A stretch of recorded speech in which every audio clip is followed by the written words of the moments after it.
Hello, hello, everybody. The tinkling of the bells on my old Christmas stocking are welcoming you today. Glad to have everyone here on the channel.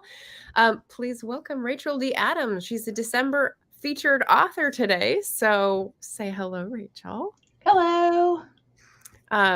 We've got a great interview primed for today.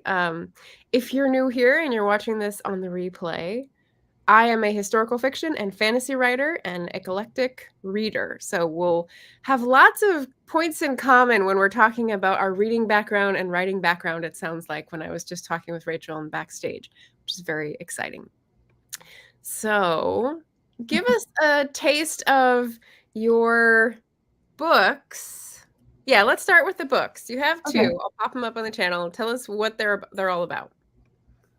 Okay. Well, first we have our main series, which is the Dragon Tasker series, There we go. the first one. And the first book is out called Doppelgangers and Deceit. And what we did was we had characters that we've written for groups a long time ago, collaborative writing groups.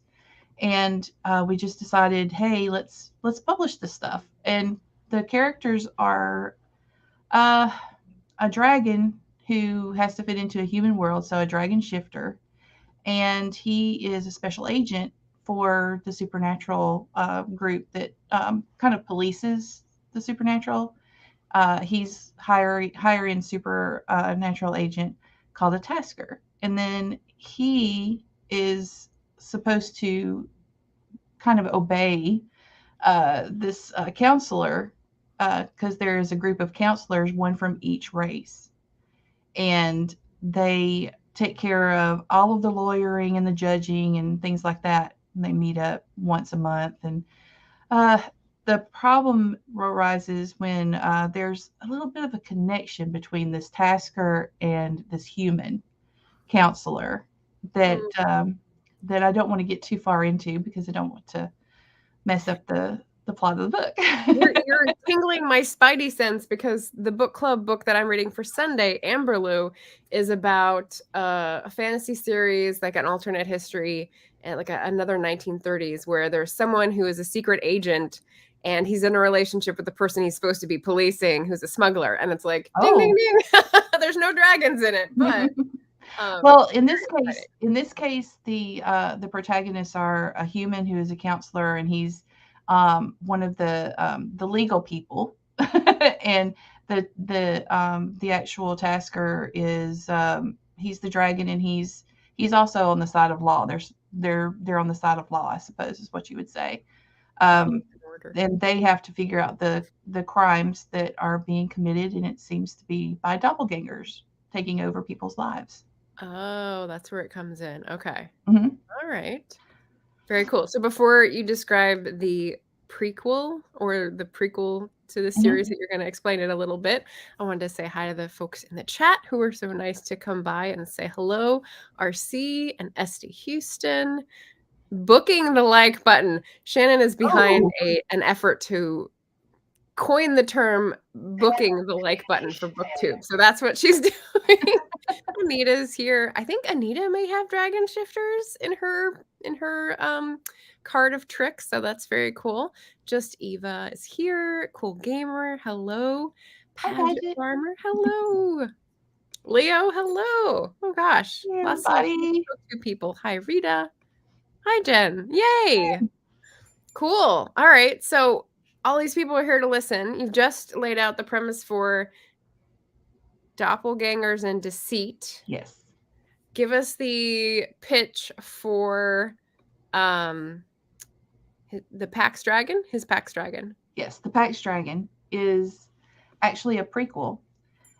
We went so far, and one of the things that we do in our collaborative writing is we like to just make the story go and just keep going. And we'll mention things from the past, but we won't actually go into them. And we decided that we wanted to go back and actually fill in the blanks when it comes to the past. And in this particular instance, we decided to go with the Dragon Tasker, his character. when he first met, or when he's actually dealing with um, his best friend, who is a lichen, or a werewolf type of character. Ah, I was So, thinking Lychen, and I was like, "What?" Lycan, yeah? Lycan, yes. Got it. He goes, and our stories are based in two different worlds. And the world that we live in, basically, it just happens to have supernaturals living in it too. And then in another world that is a sister world, and in this world is where the Pax Dragon takes place, and it's more of a fantasy world. So you're going to have more fantasy characters there, and also a limit on your technology. Your technology is driven more by magic, and it's more almost a steampunk fashion of technology. Okay. And And is it's it a prequel? You said it's a sister world for the first novel. Is it a prequel for that series, or is it a prequel for a different series in parallel? it's a prequel. It's actually a prequel for the series, the main series. Okay. However, we do have enough that we could make an entire series on that, world itself. We've actually kind of been experimenting with Kindle Vella, and so that's where we've been placing these stories, is in the Kindle Vella. Nice. All right. Um, so Leo says his whip has a dragon shifter. Heather says Ooh. hello. Shannon's also has a dragon shifter. And I was Yay, wrong. It dragon is shifters! not. Oh, But she has dragons, so halfway. Yay. And love the snowy background. Excellent. There is no snow here in Sacramento, but do you find that dragon shifters are more sarcastic than everybody else in the world because they're so old? That's what I wonder, Oh, if everybody else has kind of got that going on, or if it's something different. is sarcasm a function of age? I think so, like being cynical about things. Huh. I mean, Gen Z is pretty cynical, but they've got That's cause. true. That's true. They do. Yes, I have one. Yes, yes, exactly. So I met you, we can say, in the live chat sprints when we were sort of supporting, being encouraging, and got to know a little bit more about you when I was investigating this author feature. You've mentioned collaborative writing or writing with a partner, and that's Don McClellan. Can you tell Yes. us a bit about how that came to be and maybe how far it stretches into the past in your experience? Well, I've got, I think, one, two, three. Yes. Besides my husband, who also used to write with me in groups, I've got three other people who I've written collaboratively with. And by collaborative, I mean it's not just post to post, but we would get on a document and we would work together back and forth with our characters to Okay. create these scenes. And then we had to go back and we had to edit those to make them more into a novel type uh, scenario. Well, I think it was the late 90s. Um, we met up when there was such a thing as MSN groups and then Yahoo clubs. And that's how we started out. We wrote fan fiction and we wrote fantasy fiction Nice. in these different places based on, I think one was Laurel K. Hamilton. Okay. One was based on just a kind of a mishmash of different fantasy worlds that we all liked. And then others, we started stretching into the Marvel universe and the DC universe just for fan fiction fun. Yeah. Of course, we can't publish that, but So I peeked a little into that world with Rachel's writing on Medium. So the link is in the chat about her experience and some of the places that she started. I noticed GeoCities was not in there, and that's where I hung out to do my oh, fan I've heard of fiction. GeoCities. I've heard Yeah. of GeoCities. We actually ended up at groups.io last Oh, okay. with our creations, and that was Is it about still 3 going, years or is that ago. another flash in the pan? Um, I think it's still going, actually. I mean, I still have my links and everything still works, but we don't have time. One of my so Dawn is working with me to get this series published and also get her complete nurse's license. Mhm. So she's doing stuff on the side, same as me. And then my other partner can work whenever she gets a chance. We have another Kindle Villa that we're playing around with, but we post when we can. Then we have Quincy. He's my actual Quincy Thomas. Uh, I always called him Q, but he's actually Dr. Quincy Thomas now, and that can tell you right there why we haven't been able to write much together Oh, lately. yeah, okay. He just actually got a screenplay accepted into the Kennedy Center, so Wow. congratulations, Quincy. I just found out. That's exciting. The Kennedy Center for production? I didn't know For they actually did their stuff. I thought they they were like, Yeah, wow, I was galas and like, celebrations. That's super exciting. they have it listed as one of the productions that's going to go on there. So I'm just really Fantastic. excited for him. And it's like we started off writing fan fiction, and here he is doing this kind of stuff. I'm publishing a book, you know. Yeah, So that's collaborative really writing cool. can be great. It keeps you in practice. I Yeah. mean, you know, I started off when I was a kid, and I just feel like it's a talent, but you got to keep your skill. You've got to keep working on your skill. And that's what collaborative writing helped me do. Kept me Mhm. honest about my skill level. That's yeah, that's helpful. Sharpen your tool against someone else, have feedback and such. So when I was writing fan fiction in high school, it was centered around the Newsies fan community. Mm, And so it was about, labor strikes in New York yeah. City in 1900 and all that delicious stuff. Well, that So fits your style though. So. yeah, yeah.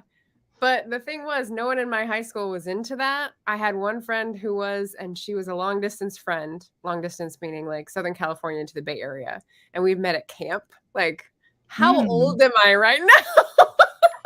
But how many people out there, I'll just ask this to the audience, how many people out there had friends in high school and they did want to write and you like swapped journals or I don't know, like did role playing games where you made up stories? That would have been really cool. That was just not part of my experience. I see that Richard was asking, is Gen Z better or worse than millennials? He's putting chaos in the comments. I am not going to engage with that because it's going to get us Okay. off on a tangent. And you were the star today. You were the feature, not the debate about generations. So, Paget said, that's so intriguing. I've never collaborated other than writing an episode of a web series, which is intriguing in itself. Did you edit each other for content or like would you do a chapter and he would do the next, etc.? With Quincy, it was that. It was I would do my part and then he would do his part separately. With Dawn, it was completely collaborative. We were on the same, actually, I have a document open right now.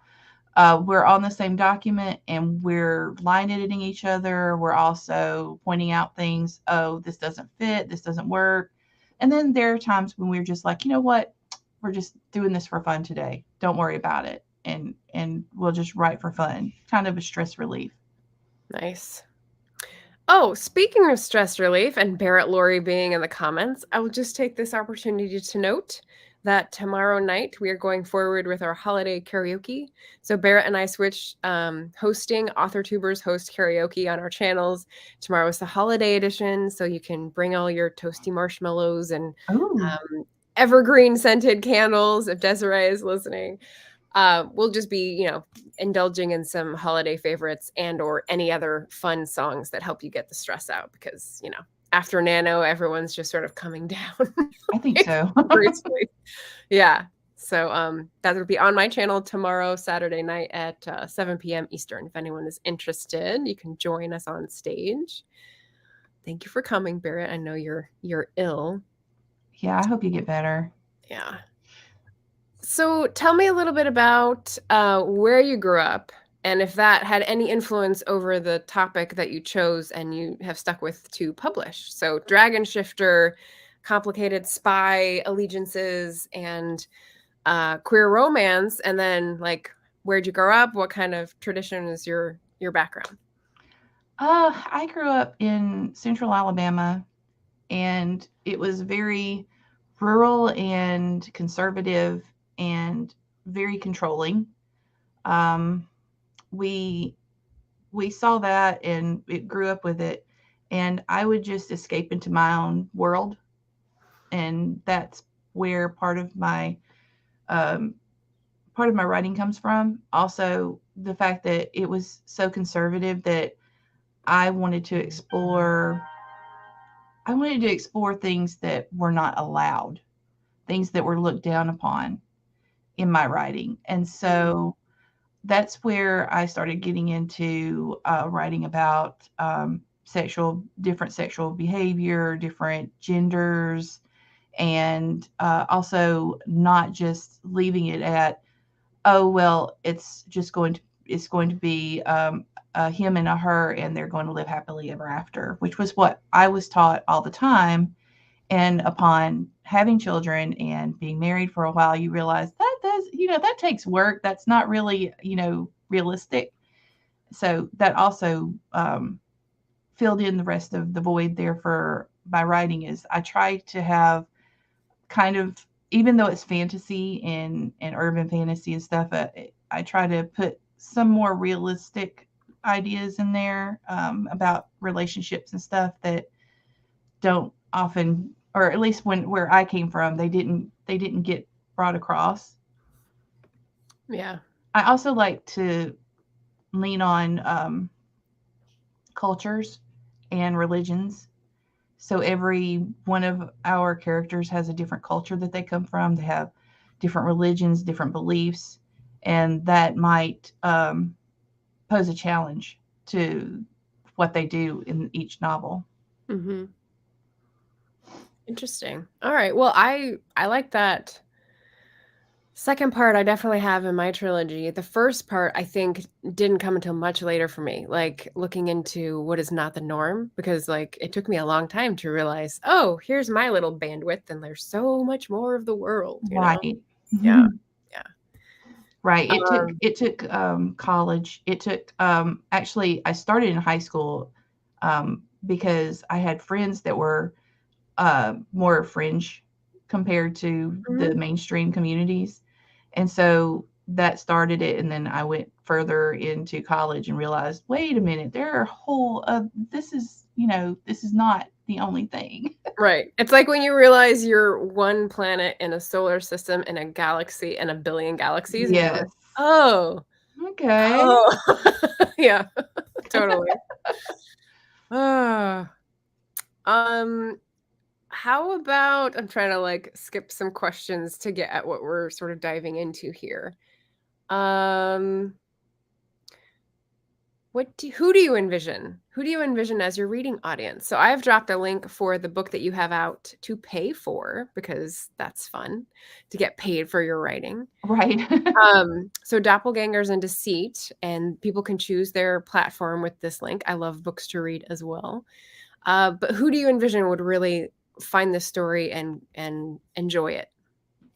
I believe anybody that enjoys action and adventure, but also, it's got the urban fantasy parts to it and the magic. Um, the way I write and the way that Dawn writes, that we can agree on is we came from a background of fantasy where you have multiple points of view and multiple characters who actually wind up contributing just a little something to the plot. Mm. And so, and also characters that are going to become important. They may not seem like it at first, but they Are you will. already doing spin-off planning? Like, are you already planning? Oh my gosh, I can't do Well, that. Yeah. we've got Okay. we've got plans for quite a series.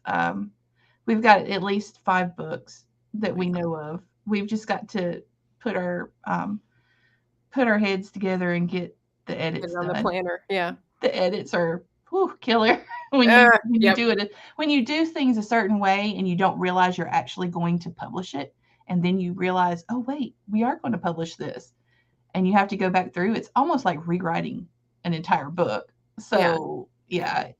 yeah, but we've kind of measured it and think, well, at the very least, we've got 5 books. Nice. we may go further.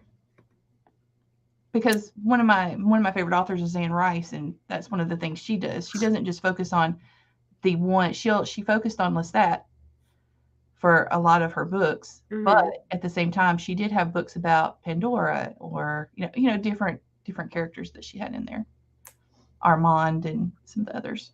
Right. Gives you So a that's what chance to we see that we might could do that. stretch different muscles. Yeah. Mhm. Nice. Um, let's see.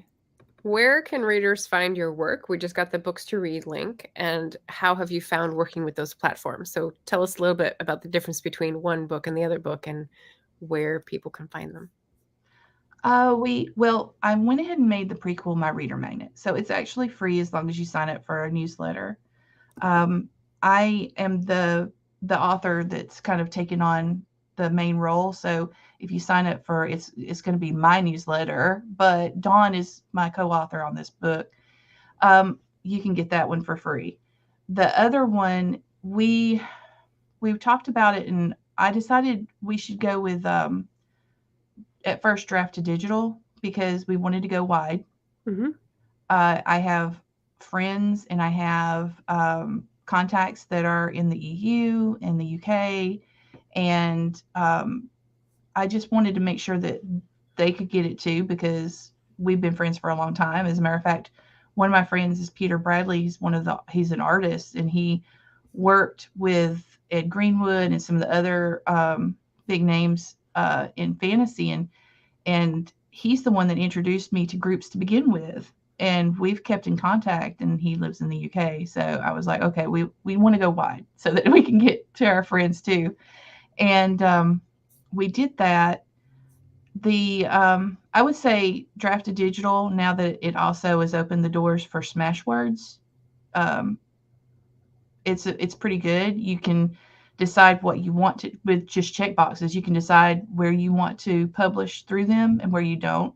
You could Right. just let them do all of it, but I'm more into doing some things myself, and that way I don't have to give up that control, I guess, and also I can make a little bit more money if I Yeah. do it myself.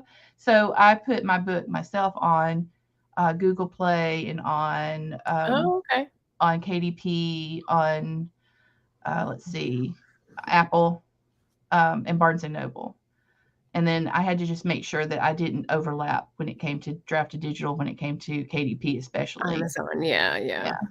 Um, Yeah. but that's not that bad. It's just check boxes. It's not too hard. Right, right. I'm just ruining the timing that had me go with Amazon because it was the only thing, and then not feel like I could cross over to draft to digital when it started getting rolling. So now I'm finally Yeah. doing it after being on Smashwords, and it's just like, why didn't I not do this sooner? Like, this is so much Well, better. and the thing is a lot of people tell you, "Oh, you've got to do it this way. You've got to do it this way." And it's like, well, sometimes that doesn't work for everybody. Right. Um, Yeah. and and at some point, maybe, once I have a lot of books out there, I might take one of the books and put it on Kindle. What is it? Select, I think, or where it's Kindle Unlimited. Mhm. But I don't know that I'd want to do that right out of the gate, and that's why we made this decision to just, okay, well, we're going to do draft to digital. Now, I did on that platform. I loved the fact that you could do so much as far as designing your book, because Oh, yeah. The at formatting. first I didn't have the back of the book. Mm. So I do have one copy out there of this book that has a lesser pretty back to it. Okay. um, but now we've got Good that addition fixed. for everybody. Nice. So besides the draft to digital experience and the reader magnet, before it was a reader magnet, it was something else. So you actually have experience with Vela, right? Yes. Yes. So how was it working on Vela? I've heard a few other people in the AuthorTube community talk about it. It seems pretty good in terms of like making money right away, in terms of Mhm. flexibility. What was your experience? I'm just starting to get in things that are from actual readers. Mm, When I started Villa, it was, I think, in June of this year. And it's early. actually, Villa. because of the bonuses, it's in beta and they're giving the authors bonuses for their content. Right. Um, it actually paid for two cover arts for me, Nice. Nice. which helps out a lot. I got very, very lucky on Twitter to find help with editing and beta readers before I actually got into the writer groups that I'm in now. Mm. Um, and they were so nice and they did it for free. And so it's inside my book. I gave them props because, wow, thank you. Yeah. And so, yeah, Vela is the format, you know, and I can't compare it to any of the others because I've not worked with Wattpad or any of the others that are like that. But um, it's very professional. It's very nice looking, the platform itself. And I mean, it's easy to get to. It's easy to distribute your stuff and promote it. I've been trying to do some stuff on Facebook and Twitter and looking up people who specifically like the short stories, the short Mhm. format. Mhm. You just have to make sure that you try and get a hook in at the end of each series Each episode. episode, yeah. They'll go to the next episode. You don't want to make them too long, because then that's the whole point is that it's small. It's a bite-sized piece. Um, I feel like it's kind of a sandbox though, because the mhm, writers that I've tried to find work from who are also in Vela, they're not connected at all. I have to like go out, come back in, search again in a different part of the site because they're not listed as this writer has these books and right. this writer This has is this one of the Vela. It's complaints like that they're we have, different. Yeah. and like I said, it's in beta, so I'm hope that they take our advice and they get that search engine better because it took my friend a long time to find my stuff. Yeah. And I'm like, this shouldn't be that hard. Right. This should Right. be quite easy. That was my don't hold Yeah. your breath face.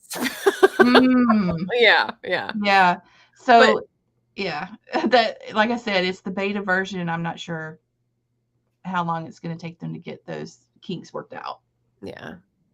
But that's part of the reason I think that they're giving us bonuses because they're like, well, if you're willing to put your stuff out here, we're willing to pay you a little extra. Right, okay. And, Well, and then that's what I we will did. just come in when they decide to go everything change, yeah. Well, I will tell you this. This is one thing that I did like about Bella. It made me edit stuff, and Mm, editing is just not one of my favorite things to do. Um, so that is great. It made me edit things episode by episode, and each one of those episodes actually wound up um, becoming a chapter or starting to be a scene in a chapter, and that way I actually made the Pax Dragon into a full book, a full fledged novel, and we mhm. didn't even realize it was that long until we started editing it off of Villa. This is like Um, Tiffany counting up the words she's written. She's like, "I don't know, did I pass 100,000 yet? Oh, wait, I guess I just blew past 200,000." You know? right? I remember her saying that. I'm like, oh gosh. Yeah, yeah. Some people got it. It just, like, Mhm. flows, right? Yeah, it So it did. when you were talking about something in the last answer, it triggered me to think about this question. We talked a little bit about this backstage, but Barrett's question, how did you find AuthorTube? Because um, you said you were on Twitter before you found the writing groups, before you found editors and all this kind of stuff. So what came first and where was AuthorTube in that mix? um, AuthorTube came up, and as I was telling Margaret, we had started, kind of doing stuff on Twitter and things like that. Yeah, it is very difficult, y'all. Um, and I was shown different places where authors would give you advice about where to write, what to write, how to write. And I really needed that because I don't know if you've noticed, but I've got gray hair, and so I'm a little older and I had to get a review.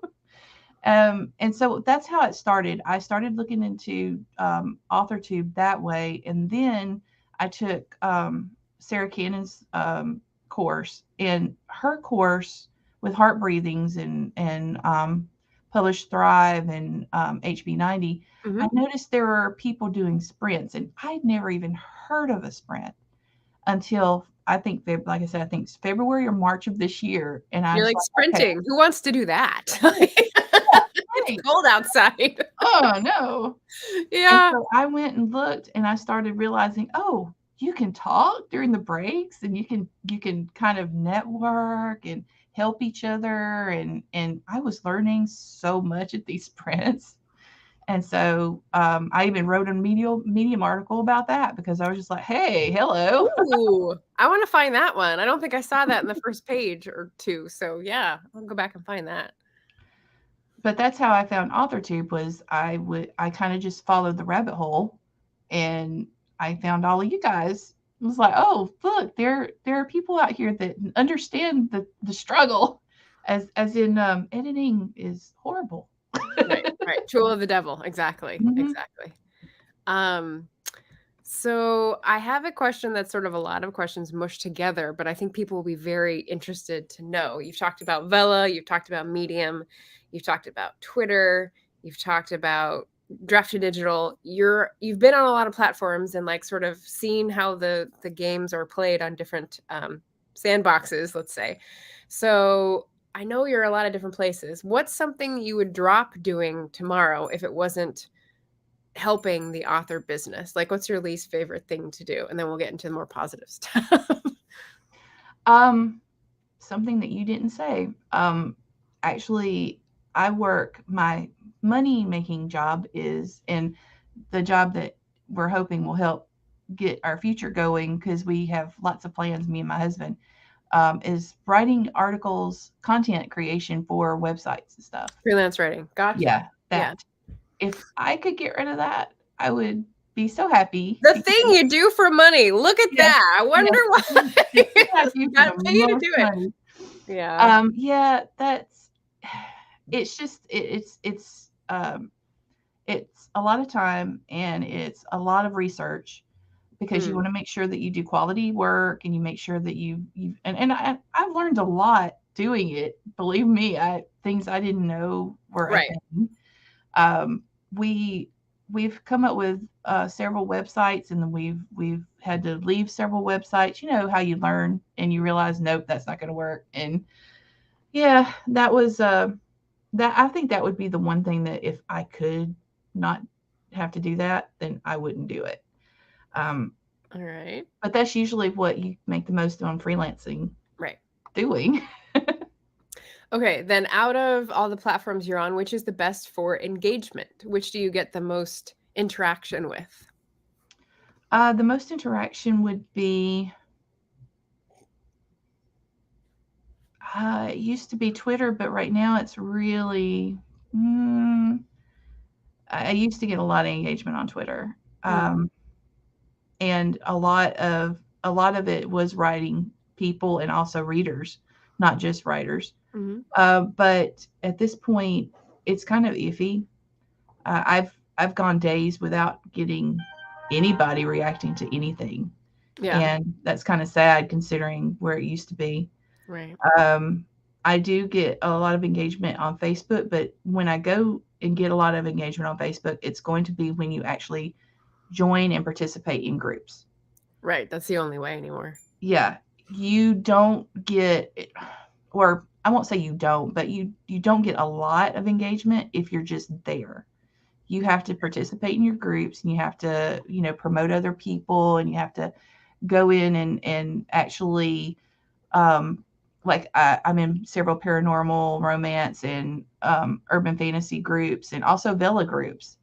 And it doesn't pay to go in and just try to plug your product. You need to engage. You need to make sure that you have the time to do that. That's another thing. You have the time to be able to do that. And then every once in a while, hey, my product actually fits what you're looking for.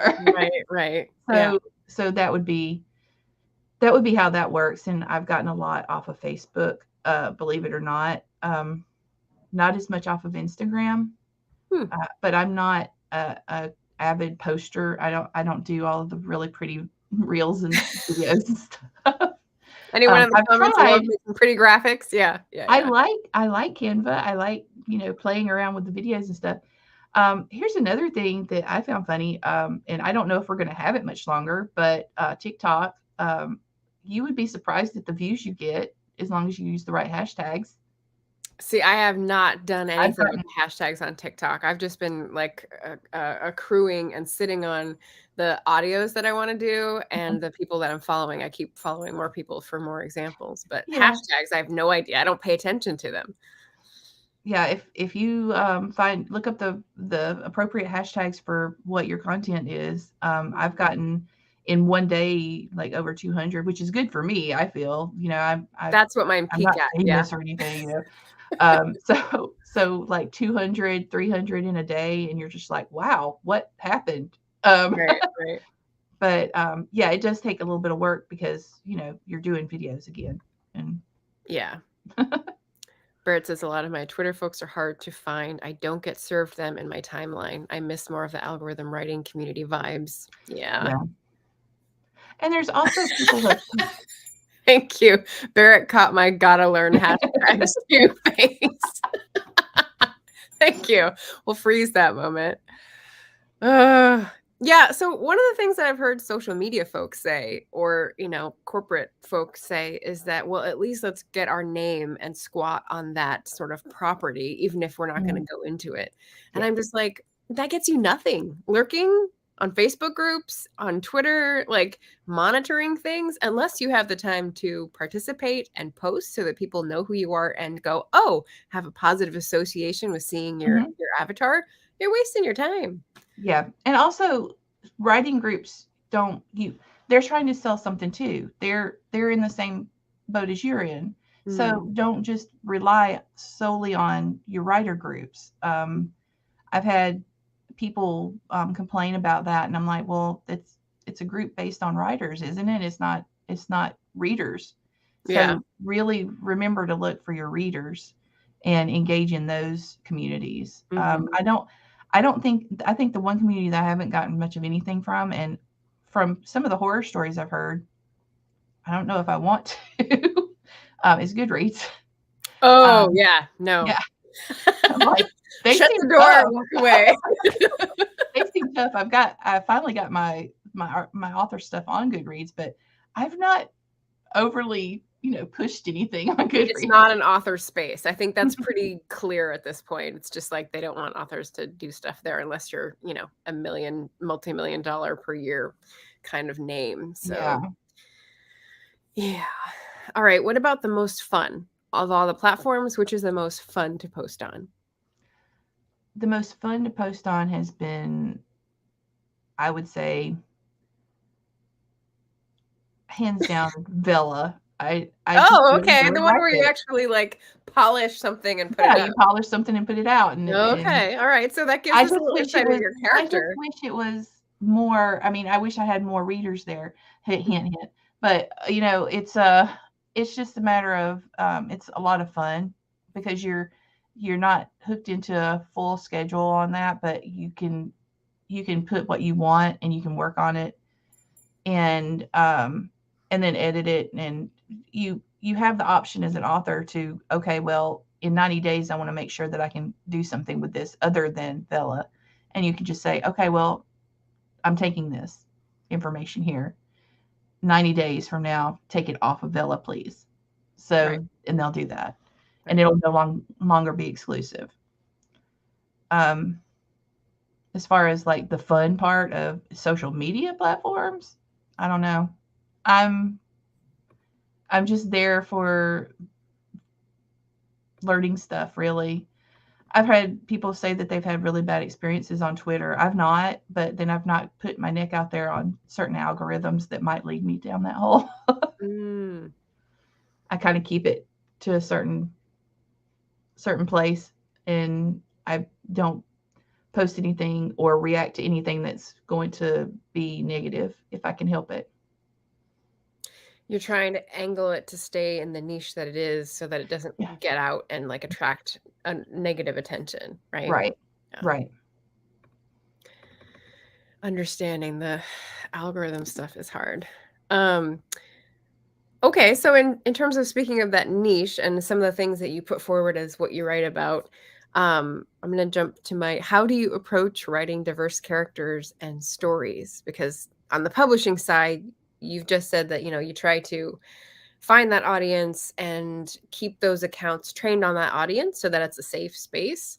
Mhm. How do you consider using that in other spaces or in other ways in writing? Um, I feel like that's like two questions. What? It's probably many questions. Just like all around. So what types of uh let's see. We've had people on AuthorTube talk about the reason that they are drawn to write certain types of diverse experiences. So maybe there's something that draws you to write yours. And then how do you approach expressing that, writing that, being part of that writing community? Does that help? Okay. Um, I like to write diverse experiences because where I grew up, it wasn't very diverse. Um, so I went out of my way to meet people, talk to people, and learn things about different cultures, different religions, different backgrounds, what people think about the world and what they think about on a day to day. Their lives are so different. Every person has a different perspective when it comes to even one situation. So um, that's how I went about trying to make my characters and make them appeal to all of these different people that are out there. I know that a lot of my fellow authors they come from all these different backgrounds. I know that um, all of the readers too, all different backgrounds and stuff. We were we were gamers and writers, and I've been to so many conventions and as a fan Mm-hmm. more than anything else. And so comprehending the diversity that's out there instead of thinking that it's just one type of person that likes your niche um, is important Hmm. because for me, I grew up with mostly white characters, and like I said, happily ever afters. You know, just completely straight and nothing else, um, and so I didn't want that to be part of our writing, Hmm. and because it didn't express my friends for one thing. It didn't Mhm. express who I saw at conventions, putting on cosplays, doing a lot more than I did. I was gonna say, I have to ask, have you done a cosplay? Is there like I wanted to, but I helped my kids do it. oh, okay. I helped my kids do it because by that time I was like, yeah. We had Halloween costumes every year. I can tell Mhm. you that we didn't go to conventions in costume. Uh, my kids did, but when it came to Halloween, we were the Halloween house. So Nice. we Okay. were all dressed up. But yeah, that's how it led into the diversity that and the different cultures and stuff that I make sure that I include in the books. As to how it, I mean, I think that if once you start doing that and you make sure that your characters are relatable to many different people instead of just one set of people, that it if it gets picked up and people try it, then they realize, hey, this is a lot better, or this is something that I can get into. And I'm just hoping that that's what works. That's I mean, some of the things that I've learned actually came from AuthorTube too. Um, one of the one of the tracks that you guys had on AuthorTube, the AuthorTuber conference, was about diversity, Mm. and it was really really well done. And I think that if that's followed, then that's right there. That will help out too. Are you talking about Morgan Lee's? Hmm. Yeah, Yeah. Yes. yeah. Fantastic. Fantastic. All right. Well, I had a question about your favorite books to reread. And I'll make it a little bit more pointed and say, were there any books that you found that really opened your eyes to like diverse experiences starting out that you love to reread? Hmm. I picked up, and I don't even know if you guys would know him, but it's R.A. Salvatore. Oh yeah. Lots of And books, very popular. yeah, um, the way that he worked in the different cultures and the way that he brought them together. Um, and also, it also kind of goes into the previous question in that I saw mirrored in his writing some of the things that I saw in my culture. Hmm. And considering we're talking about drought, that might not be a good thing, but it really opened my eyes. It also opened my eyes about villains. Ooh. He Do tell. has, well, he has a particular book. Well, and I'm not sure if it was him or Thomas that did it, but he had books wherein he had other authors writing in his world, Hmm. and the one of the characters makes a point of saying that if not for evil, a lot of things would never have gotten done. And it really, really hung with me. Like, Hmm. that's a point there, you know? Hmm. A villainous though it may be, a very good point, because without greed and without, you know, the drive to get something accomplished, even though it might be evil and how you do it might be evil, there you go. You know, we would just be happy and not do anything, is the way he put it. I have to say no to that, Rachel. I have to say, like, the reciprocal society is much more proactive than your version of good. So I would have to like combat that with my Robin Wall Kimmerer read from the moment. But yeah, Ah, I get your point. That's interesting. it was a turnaround for me because it really made me rethink about how I thought about villains Hmm. in literature. Period. Also, one thing that I will reread is Frankenstein. Oh, Um, okay. Again, there you have, well, who's really the villain? You know, there again, it's like, well, what's happening here, and you got to rethink it. So when I try to write villains, you might be surprised. Yeah, they're going to be villainous, but there's going to be a little twist there, usually, about why they're doing the things that they're doing, Mm-hmm. and and you always want to have kind of a reveal, I think, of that. You do not want, I would say, the villain to be somebody that you turn around and start loving, but at the same time, you don't want them to be I don't haters know. Dark completely either. romance is leaving a Well, lot that's open true. to That's true. interpretation. If you're on I TikTok, remember I you know what I'm remember talking first about. I remember first realizing that was even a genre, and I was like, "What is this?" Right, That and bully right. romance. They both surprised me. Yeah. Well, so here's the thing. So, you mentioned so dragon shifter as a concept, shifter romance as a concept. That was Mhm. not in my head when I was in high school in the 90s and the 2000s. I only heard about this like a year or two ago. Oh, And really? like within the last year. So I'm like, how old is this that I didn't know it existed? Number one.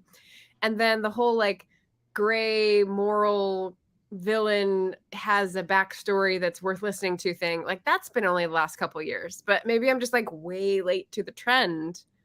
I don't know. Way late to the trend.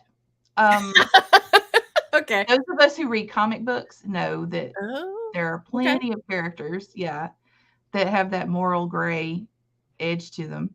Hmm. So that's one thing. I was a really big X-Men comic book fan. Got it.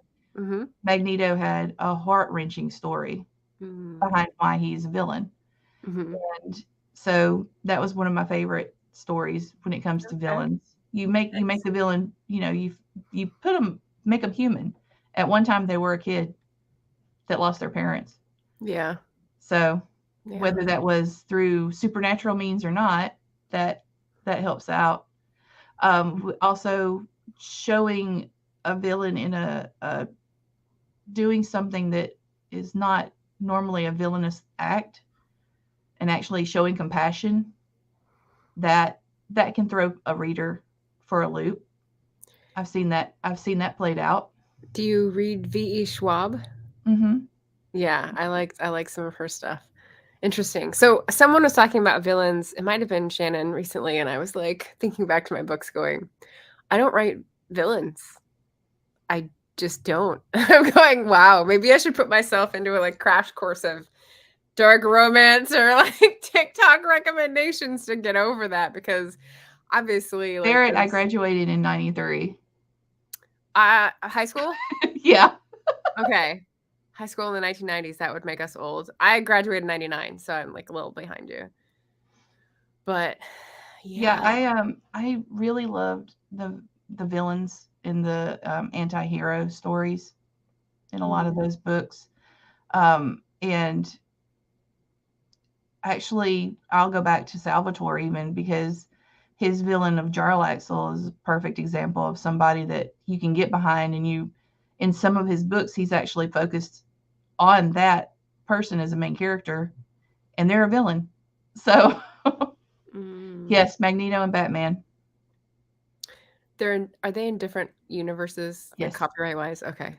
Sorry. I One's am not a DC comic and book person, so I'm, one's like, DC and catching up one's here. Marvel, but yeah, they Alright. have similar, heart-wrenching backgrounds. And Mhm. you have to say Batman is not exactly not a villain. He's an Yeah. anti-hero. So, Right. Yeah. and in some versions of Batman, he is he is a villain. Interesting. Is that fan fiction, or is that just, like, from an Oh adaptation no, adaptation? some of the in some of the comics he actually kills people. So that's, Oh. yeah. I mean, I've kind of lost track of them, but yeah, I've seen it, and I'm like, oh, okay.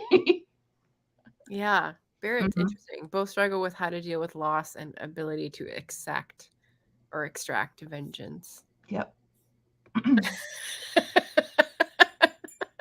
Toast. Toast, Barrett. Oh, okay. Cheers to you. Yeah.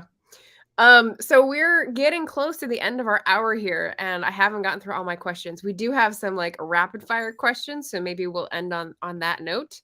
Okay. Um, Paper or digital for books? For No, not reading, for books. For planning? What is this question? I wrote this. Why don't I know this? Paper or digital for everything? I have a mix on planning. I Okay. do some of my planning. I keep my calendar because I'm a empty nester now. Woo! And I have 3 kids, and so we have a family calendar online, and so that's part of the planning situation. And also, I have to-do lists and stuff. And I'm trying to get a little bit more savvy with Notion, Oh, and okay. I've enjoyed doing that. But I still can't let go of my paper planner over here that's on my desk. So mm, it's a little bit of both. Yeah. Um, my There's so husband said I many. needed to design my own planner and just print it There you go. and then sell it if anybody wants it. Right, And right. There's so many permutations that, like, one little thing changes, and you're yes, like, "Oh, now I get it." yeah, Yeah. because I took the HB90 course because I just bought both of Sarah's stuff together, and I loved it. It really turned around because I have ADHD, and if I don't, have something To there to tell follow. me you're supposed to be doing this, Yeah. then I'll get off track. Well, but I did have to change quite a few things about it. I don't get as detailed as she does, and Mhm. there are things that you just Frankenstein together. Right? As far as reading, I prefer paper books, but to be honest, I got a Kindle Oasis recently, and I've been trying to read that more because I can take it. You can take hundreds of books with you. I don't even know what an Oasis is. Is it a Kindle or is it a tablet? It's a Kindle, but it's small. Let me Oh, see. okay. Here we go. It's very small. That doesn't look very small to me. That's the size of a normal tablet to me. It's got a It's pretty actually half. cover on it. It's actually like half the size of my other tablet. Oh, okay. That's your Alright. book. Yeah. Nice. Shout out. There you go. Yeah. Yeah, Nice. I'm on Indolent's story. I hope I said that right. You're on what? Indolin? Is that Endolin. her name? Oh, um, Endolin. I'm blanking. I don't know. Aw, That see, sounds right. That sounds. Oh, the Welsh the one. Yes, Welsh that's one. Yes. yes. That's That's how you it. say it. Yes, sir. Yes. Nice, nice. Um, okay, so paper or digital, we've gone both. Um, digital books or paper, both. What was my other question? Oh, planner or pantser. Sounds like definitely a planner, but pantser because you're doing it with other people. Where would you come down on that? Mm. Well, we pants it. When you think about it, we just write it. We don't have an outline. We just go for it. That's how the prequel was born, because we just went for it, and then we were like, okay, we need to explain some of this stuff. So we Yeah, went back and we did the prequel, and I can definitely say, even though I am a pantser, I don't recommend it for everybody, because the editing and then making sure that you get everything around the plot is really murder. hard. Yeah. Yeah, yeah. I like the idea of like using Vela for the pantsing and then taking it Yes. out and brushing it off and polishing it up for a book and just like boom, Yeah. then you That can publish. book was so much easier because we were forcing ourselves through Vela to make sure that Edit everything was as in you go. order. Yeah. Mm. Interesting strategy. Feel free to pick up these, drops of knowledge. Let's see. We've got Barrett's weighing in. Digital for books, unless it's by my friends. I like it. Paper calendar. Yes, we need to connect you with Tiffany. So Mhm. TL Rest Lifestyle, did you see her Yes. latest Notion tutorial that she did? I have not. She I'll have did to a look it up. series. Yeah, I'm she did a series subscribed, last so year, but definitely TL Rest Lifestyle. She's a whiz at the Notion. So yes. It's so cute. Yeah, the cover it makes it cute for me too. it is. I mean, she can't tell, I guess, because of how, I mean, it does, but if I could pull, like, so this is how. Oh, wait, is your book 6 by 9? Mhm, yeah. Okay. All So right. that'll give you, Sort of it's a little small. bit, and it's very light, very light. So I can Okay. just hold it with one hand. Okay. Key. That's key for a lot of people, yeah. That was my key, is I wanted to shove it in my purse and go. Right. Barrett's got some more rapid fire questions. Bad boy Okay. or goody two shoes? Bad boy. Cheesecake or cupcakes? Those aren't opposite, but okay. Cheesecake. And I'm gonna go cupcakes, yeah. Paget's saying it's like another form of Kindle. I see it on the options for formatting on Atticus. Oh, okay. So she's got the upgraded Atticus. That's interesting. Got I more of a just got life Atticus, so I'm playing with it right now. tea or coffee. Important writer question. Ooh, mostly coffee, but I do love some tea.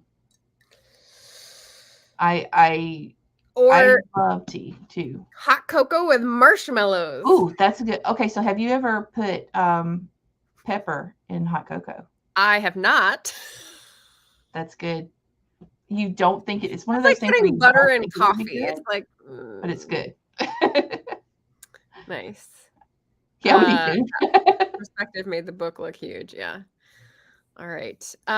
Let's see. So I got through all of your links. We've got your Medium articles, we've got your Velo stories, we've got the books to read link for doppelganger doppelgangers and deceit, and the newsletter sign up, which you can get the prequel for free. So those are all in the chat for anyone who's watching this on the replay.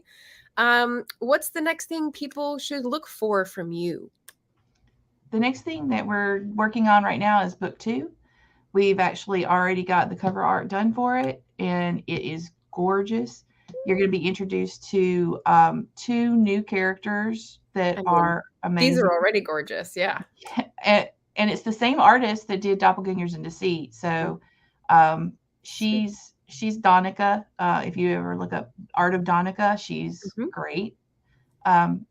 Then let's see, we're also working on a new contemporary I saw Athena had written a comment earlier about Yeah. the Bella part. Yep.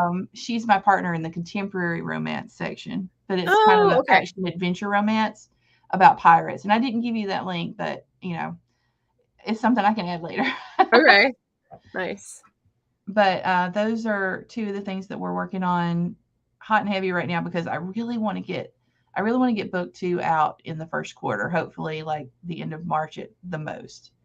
And it's a goal. I don't know if we're going to get there or not. It depends on editing. Um, because I do want to, when it comes to these books, I want to put it past an editor, an official editor, and not just me. Mm-hmm. Nice. First quarter. It's coming up. That's coming up real quick. All right. Well, it's been lovely having you on the channel. Thank you so much, Rachel D. Adams. Go over and subscribe to her YouTube channel because maybe she'll be doing sprints soon. I don't know. Or I maybe hope you'll see her so. in your chat. You'll definitely see me in chats, but I'm hoping to do quarter one, start doing sprints and stuff. Awesome. And then just to remind people what we have going on this weekend, it is a busy weekend. We've got holiday karaoke tomorrow on my channel at 7 p.m. Eastern. That link is in the chat.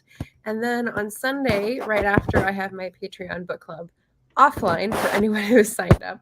I'm going to be online talking with Sandy of Ms. Reads a Lot, who is a very popular booktuber. We have just finished reading Pat Barker's Regeneration, which is a psychological treatment of World War I veterans book and like the ethical goodness, evilness of war and sending people back to the front. And it was a fantastic book. And there's two more, I think, in the trilogy. So we're going to be talking about that on Sunday at 4 p.m. Eastern. So for anyone who wants to tune in for that. But yeah, big weekend right before the holidays. I hope everyone is enjoying whatever you like about December holiday season. Thanks for having me. Yeah, my pleasure, Rachel. So thanks everyone for coming by and dropping some great questions. Pick up a Dragon Shifter romance to read on Vella or for free or on Amazon or on Books to Read, all the places. And come back and tell us what you think and say hello to Rachel. So thanks everybody. We'll see you again soon.